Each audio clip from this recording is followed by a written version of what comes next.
Hi everyone, welcome back to my channel. I know it's been a long time since I've posted a video here, but I wanted to kick things off with a foundation review since that's what I like doing. I like buying new foundations, and there's a lot of new foundations that came out this year. So for my first foundation review this year, I wanted to feature something that everyone has been talking about. So I'm a little bit late in reviewing this. I do apologize. But this is the Nars Light Reflecting Foundation.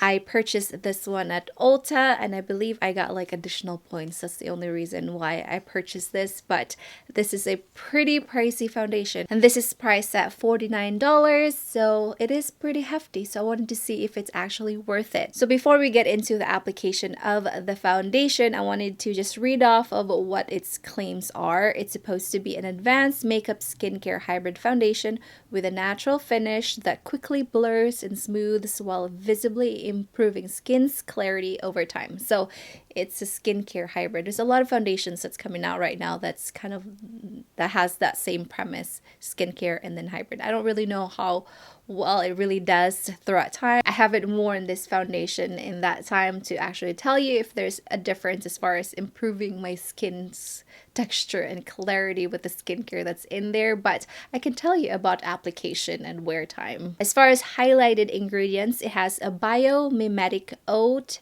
I'm not sure if I said that right, but it visibly improves clarity by reducing the appearance of redness. And Japanese lily turf supports a strong skin barrier by helping maintain moisture. And then cacao peptides and milk thistle minimize the negative effect of blue light and environmental stressor. There's a lot of new skincare ingredients that they've incorporated in here that I haven't heard from any other foundation brand. I know It Cosmetics has the skincare hybrid one, but a lot of it is just kind of like hyaluronic acid. But these new ingredients are definitely interesting with this oat, Japanese lily turf, and cacao peptides. This isn't part of the Clean at Sephora brand, but it's free of a lot of like ingredients that people are sensitive to, which is a good thing to know. And it's supposed to be powered by 70% skincare ingredients for visibly improved clarity plus light reflecting complex for enhanced luminosity. The up to all day wear formula is suitable for most skin types, including sensitive skin. Since this is a skincare hybrid product, they included a few statistics as well on the Sephora website of a 6-week study. It said that it improved the appearance of skin clarity over time, even after makeup was removed. So I can't tell you if it has improved my skin clarity because I haven't been wearing it that long, but it's nice to know that it's part of that. To tell you a little bit about my skin, I have very oily skin, mainly on my T-zone. Usually my nose is the first thing that basically sprouts grease and oil and moisture, and then just this area as well. For the most part, I feel like my cheeks are pretty normal, so it's kind of like a combo oily combination as far as my skin. And I do have acne prone skin as well, so I'm very wary about trying out new products, especially skincare and foundation, because I tend to break out easily with those products. So the shade that I got in this foundation is medium 4 Barcelona, and it's actually a pretty good skin match. I was worried because when I purchased this,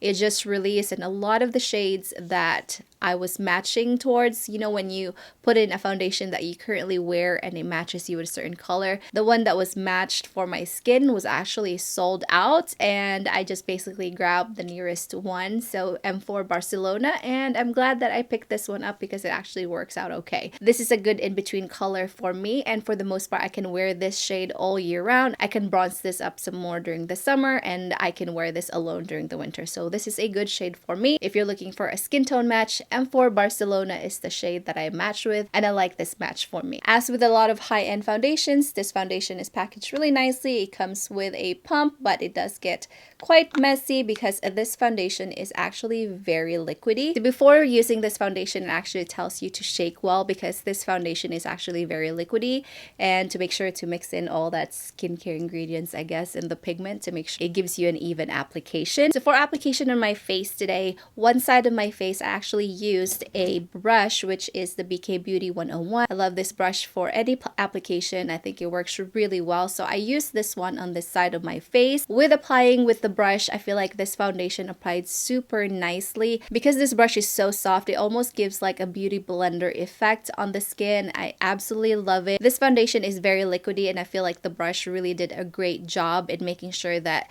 I get the fullest coverage possible while using as little of the product. Even though this product is really thin and liquidy, it actually provides a really decent coverage, and I absolutely adore it.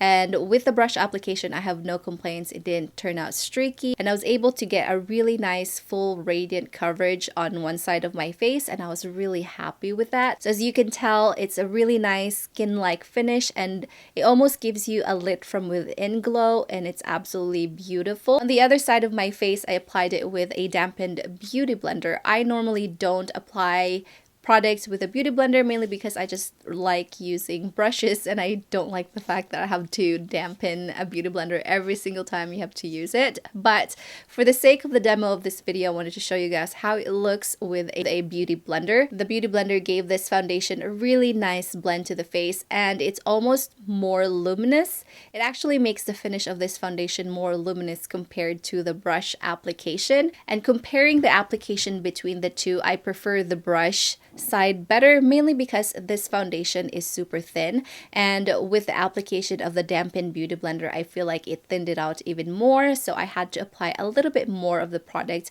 on the other side of my face to provide more coverage, because I feel like the sponge soaked up a little bit of that foundation since this foundation is very thin.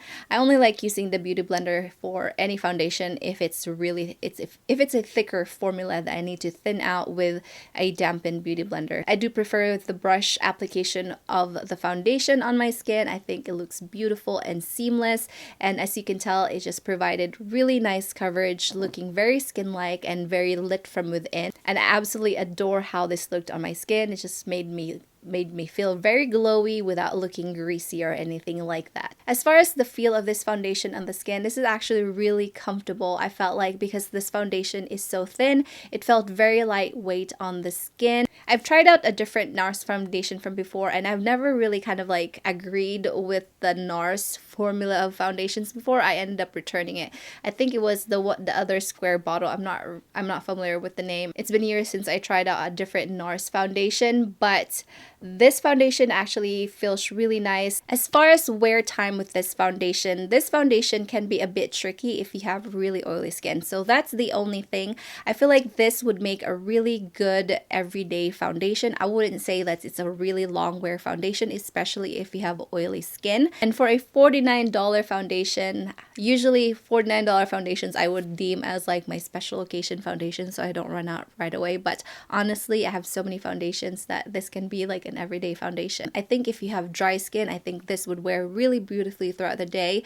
But for me, I had to basically test out different primers. I tested out maybe 4 other primers to wear with this foundation to see how long this would last on my oily skin. I tried it out with the Oil and Shine Control from Smashbox, the Zero Prime Pop Beauty, the Mattifying Skin from Hard Candy, and the primer product that made this last the best on my oily skin is actually my sunscreen. Mineral sunscreens can be really mattifying, and the Kinship one that I tried with this foundation held this foundation the best at the end of the day. I feel like the oils in my nose barely broke through that sunscreen, and it just really agreed with this foundation.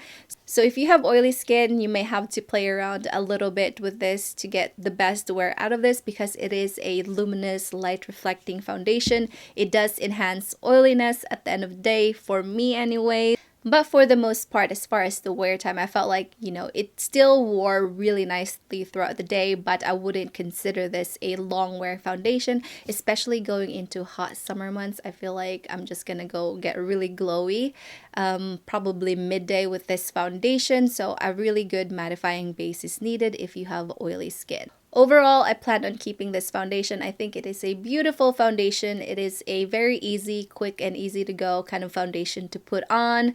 It is really lightweight, and I do appreciate the skincare ingredients that it does claim to be in this foundation. Though I have sensitive skin, I haven't found myself to break out from this foundation at all, which I appreciate. And I do recommend this if you are in the market for a new foundation. So that is pretty much it for this review on the new Nars Light Reflecting Foundation. I hope you guys found this review helpful. If you have any other questions, be sure to leave them in the comments down below. And if you found this video helpful, I'd appreciate a thumbs up and subscribe if you're not subscribed already. And I'll see you guys on my next video. Bye!